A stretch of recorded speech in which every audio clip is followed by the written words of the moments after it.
في الفيديو ده هنعمل ابلكيشن اللي احنا شايفينه قدامنا ده، هنجمع فيه حاجات كتير من اللي اخدناها. كل حاجة من دول اخدناها بشكل منفصل، وهنا هنجمعهم كلهم مع بعض في ابلكيشن واحد. ده الابلكيشن انا عامل خلفية صورة. ده ابلكيشن بيعرض لي مجموعة من القصص المكتوبة. انا كاتب فوق هنا ستوريز، ودي هي الستوريز بتاعتي، القصص. كل ما بضغط على ستوري منهم بيدخلني على صفحة تانية فيها الستوري، فيها القصة يعني. وعندي هنا بوتون بتاع الاكزيت، يعني اللي بيقفل لي البرنامج. لما بضغط عليه بيجيب لي رسالة تأكيد. لما اضغط على الكانسل يقفل لي الديالوج، ولما اضغط على اليس يقفل لي الابليكيشن كله او بيقفل البرنامج يعني. انا بعمل هنا سكرين بحط فيها الشاشة الرئيسية دي، وبعمل سكرين لكل قصة، لكل ستوري. فلما بضغط على البوتون بتاع الستوري، وليكن مثلا ستوري 1، بيوديني على طول على السكرين بتاعتي الستوري دي. هسيب لكم الاوامر دي كلها في الديسكريبشن تحت.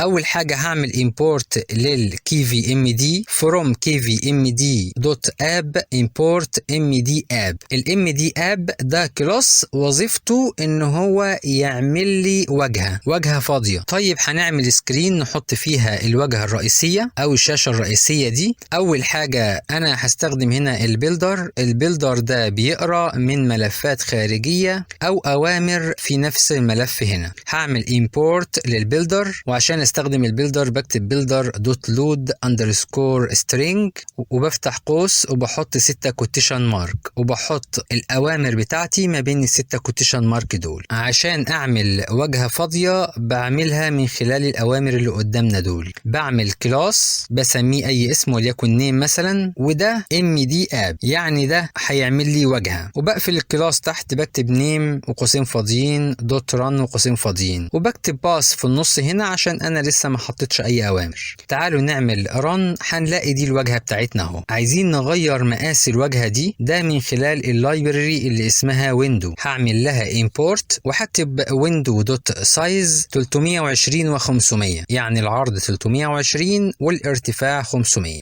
تعالوا نعمل رن، هنلاقي الواجهة اتعملت بالمقاس اللي احنا اخترناه. تعالوا نعمل سكرين للواجهة الرئيسية. بسمي السكرين اي اسم وبحطها ما بين العلامتين دول. انا هسميها مين سكرين، وهختار اي نوع من انواع اللي اوت دي وظيفتها ان انا بحرك بيها الويدجتس بتاعتي جوه الواجهة. يعني البوتون انا عايز احطه فين، الليبل عايز احطه فين، فاللي اوت دي طرق بحرك بيها الويدجت. انا هستخدم الريلاتيف لاي اوت، ودي بحدد بيها اماكن الويدجت بان انا بكتب مكانها في الاكس فين بالظبط ومكانها في الواي فين بالظبط. يعني لو قلت مثلا البوتون ده عند اكس تساوي 160 وواي تساوي 250، يبقى انا كده حاطط البوتون في المنتصف بتاع الواجهة. وهكذا يعني اي امر بيبقى جوه امر لازم يبقى فيه 4 مسافات، واللي بيعمل لي ال4 مسافات دول التاب. بيسهل عليا، يعني بدل ما بعمل سبيس بالمسطرة، المسطرة بتعمل لي مسافة واحدة بس، فبدل ما بعمل مسافات بالمسطرة بعمل بتاب، زرار التاب من الكيبورد. اول حاجة انا عايز اعمل خلفية صورة، بعملها من خلال الكانفاس. بكتب كانفاس وبعدين ريكتانجل وبعدين سورس، وبحط هنا اسم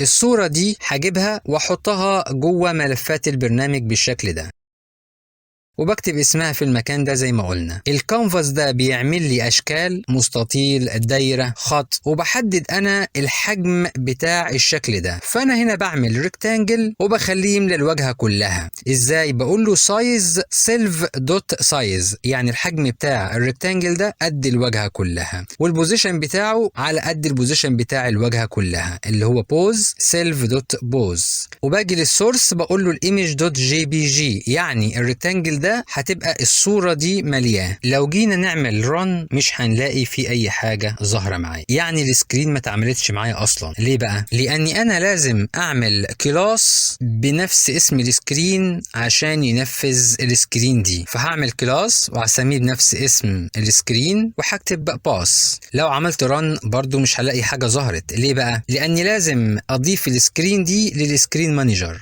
كل السكرينز اللي احنا هنعملها لازم نضيفها للسكرين مانجر، وهو ده اللي هيسمح لنا اننا نتنقل ما بين السكرينز، وهو اللي بيعمل مانج للسكرينز دي. فانا هعمل امبورت للسكرين والسكرين مانجر، وبعدين هعمل اي متغير SM يساوي سكرين مانجر، وهضيف المين سكرين للسكرين مانجر، وبعدين هعمل ريتيرن للSM، وبسمي السكرين دي اي اسم. انا هسميها بنفس الاسم بتاعها مين سكرين. تعالوا نعمل رن، هنلاقي السكرين ظهرت معانا بالشكل ده والخلفيه ظهرت فيها. طيب هنحط ايه في السكرين دي؟ اول حاجه هعمل الMD توب اب، هكتب MD توب اب، ولازم اقول له الاي دي بتاعه تول بار، والتايتل الاسم اللي هيتكتب عليه ستوريز، وبوز اندرسكور هنت توب 1، يعني بقول له مكانه هيبقى في التوب. طب فين في التوب بالظبط؟ انا عندي هنا 0 وهنا نص وهنا 1، فانا بكتب هنا 1 عشان عايزه فوق. وبعدين elevation 10، الاليفيشن ده اللي هو الظل اللي هو ده، قيمته انا كاتبها 10، لو خليتها 20 هيمتد اكتر لتحت، 30 هيمتد اكتر، هو 10 مناسب يعني. تعالوا نعمل البوتون بتاع الاكزيت، فانا هكتب MD raised button، ده نوع من انواع البوتون اللي انا كاتبه ده. طيب اعرف ازاي انواع البوتونز؟ هروح اعمل امبورت للبوتون وهكتب هنا MD، هيطلع لي على طول كل انواع البوتونز، ممكن اختار النوع اللي انا عايزه. طيب التكست اللي على البوتون ده ايه؟ اكزيت. تعالوا نعمل رن، هنلاقيه ظهر معانا في المكان ده. طيب عايزين نحركه للمنتصف، هنا هكتب بوز اللي هو المكان بتاعه عند 125 في الاكس و5 في الواي، نعمل رن هنلاقيه في المكان ده. طيب عايزين نعمل البوتونز دي كلها، لو جيت اعملها بالريلاتيف لاي اوت هلاقي الموضوع صعب، انا عايز احدد مكان كل واحد في الاكس فين وفي الواي فين، فانا هستخدم الجريد لاي اوت، ودي بتعمل لي نظام شبكه، يعني عدد اعمده وعدد صفوف، وبترص لي فيها البوتونز بتاعتي على طول. والجريد لاي اوت دي انا هعملها جوه الريلاتيف لاي اوت، يعني لما احب احرك الجريد لاي اوت بحركها زيها زي اي بوتون انا حاطه في الواجهه عندي، يعني الجريد لاي اوت من بره كده زيها زي البوتون، زي التوب اب بار، بحركها على اساس انها ريلاتيف لاي اوت. ولكن الجريد لاي اوت من جوه بتعامل معاها على اساس انها جريد لاي اوت، وبحرك العناصر جواها او البوتونز جواها على اساس الجريد لاي اوت. هنكتب جريد لاي اوت روز 4 كولز 4، يعني عدد الصفوف 4 وعدد الاعمده 4، وهنعمل 16 بوتون في المكان ده. تعالوا نعمل رن هنلاقيهم بالشكل ده. طيب انا عايز احرك الجريد لاي اوت كلها دي، زي ما قلنا بحركها زي ما حركنا البوتون تحت، لان الجريد لاي اوت تعتبر هي عنصر جوه الريلاتيف لاي اوت، فاحركها بالبوز اكس وواي، فهكتب 0 وناقص 100، يعني مش عايز احركها في الاكس ولكن هحركها ناقص 100 في الواي، يعني هنزلها لتحت، ناقص 100 دي لتحت. اتجاه الحركه عندنا بالشكل ده، ده اكس موجب اكس سالب، واي موجب واي سالب. طيب عايزين نكبر الويتس العرض بتاع البوتونز دي، تعالوا نخليها 80، سايز اندرسكور هنت 80 ونن. نن دي بقول له ان الواي مش هلعب فيه، انا سيبه زي ما هو، ولكن الاكس خليها لي 80. انا عندي العرض بتاع الواجهه 320 على الاربعه بوتون، يبقى الواحد 80 بكسل. تعالوا نعمل سبيسنج، يعني نخلي البوتونز تبعد عن بعض مسافه معينه، نكتب 3. تمام كده. تعالوا نضيف التكست للكل، انا هسميهم ستوري 1 2 3 4 5 6 لغايه 16. دلوقتي عايز اعمل السكرين التانية اللي هي بتاعت الستوري 1، يعني لما اضغط على البوتون بتاع ستوري 1 يوديني على السكرين بتاعت الستوري 1 دي اللي انا هعملها دلوقتي. فانا هسميها ستوري 1 وهعمل فيها ليبل اللي هو التكست، وهحط التكست بتاعي هنا اهو كله ما بين الاتنين كوتيشن مارك، ولازم اعمل كلاس زي ما قلنا للسكرين دي عشان تتنفذ معايا، وكمان لازم اضيفها للسكرين مانجر. تعالوا نعمل رن، لما بضغط على البوتون بتاع ستوري 1 مش بيدخلني على السكرين. ليه بقى؟ لان انا لازم اروح للبوتون واقول له لما اضغط عليك وديني الى السكرين بتاعت الستوري 1، فهكتب on press root.manager.current يساوي ستوري 1. تعالوا نعمل رن، اول ما بنضغط على الستوري 1 بيدخلني على طول على السكرين بتاعت الستوري. طيب في السكرين هنا عايز اضيف الليبل وكمان ايقونة الرجوع للصفحة الرئيسية وكمان النص بتاعي. طالما انا عايز احط حاجات تحت بعضها بالشكل ده فبستخدم البوكس لي اوت، فبكتب بوكس لي اوت والاورينتيشن بتاعه فيرتيكال، يعني يرص لي العناصر بتاعتي فيرتيكال رأسي. هعمل الايكون الاول ام دي ايكون بوتون وبعدين ايكون وبحط هنا اسم الايكون. طب اجيب اسم الايكون من فين؟ بدخل على الموقع اللي قدامك ده وبعمل سيرش على اسم الايكون اللي انا عايزها. انا عايز الايكون بتاعتي الباك سبيس، فاعمل سيرش عليها وبعدين بعمل كوبي للاسم بتاعها وباجي هنا في البرنامج اعمل لها بيست. تعالوا نعمل رن هنلاقيها بالشكل ده. طيب عايز اعمل كلمة ستوري 1، هكتب ام دي ليبل تكست ستوري 1.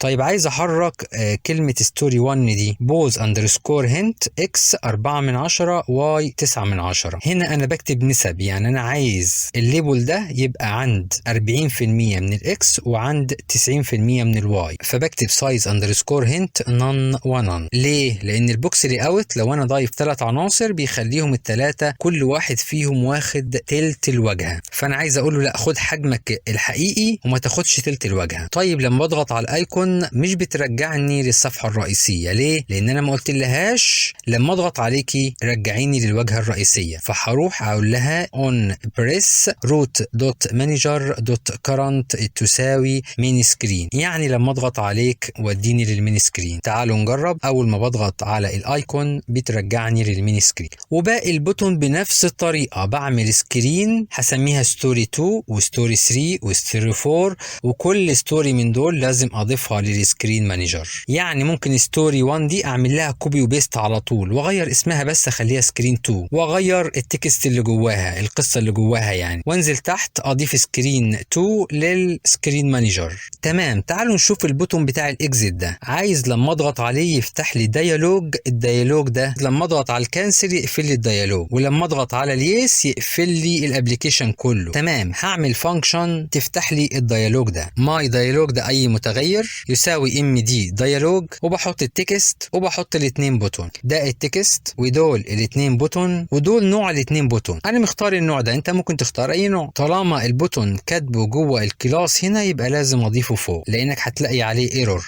ولكن لو ضيفه وسط الاوامر اللي فوق دي مش لازم يبقى اضيف اللايبرري بتاعتي. ديالوج هعمل لها امبورت. كده انا عملت الديالوج. هروح للبوتون واقول له لما اضغط عليك نفذ الفانكشن دي on release app.open dialog. open dialog دي ده اسم الفانكشن، يعني بقول له لما اضغط عليك روح شغل لي الفانكشن دي. لما بعمل رن بلاقي فيه ايرور. ليه؟ لان لازم بقول له لو الديالوج مش مفتوح افتحه من خلال الكوماند ده my dialog يساوي none. طيب عايز لما اضغط على الكانسل يقفل لي الديالوج ولما اضغط على اليس يقفل لي الابلكيشن كله، فانا هعمل فانكشن بيقفل الابلكيشن وفانكشن بتقفل الديالوج. دي الفانكشن اللي بتقفل الابلكيشن بعملها بره الكلاس وهسميها مثلا كلوز ابلكيشن، بسميها اي اسم يعني، وهروح لليس اقول له نفذ الفانكشن دي اللي هي الكلوز ابلكيشن on release يساوي كلوز ابلكيشن. تعالوا نعمل رن. اول ما بضغط على يس بيقفل لي الابلكيشن. تعالوا نعمل الكانسل بنفس الطريقة. هعمل فانكشن جوه الكلاس هسميها مثلا dialog close وهكتب self.mydialog.smith_force_true بس كده، وهروح للكانسل واقول له نفذ الفانكشن اللي هي dialog close. تعالوا نجرب. لما بضغط على الكانسل بيقفل لي الديالوج.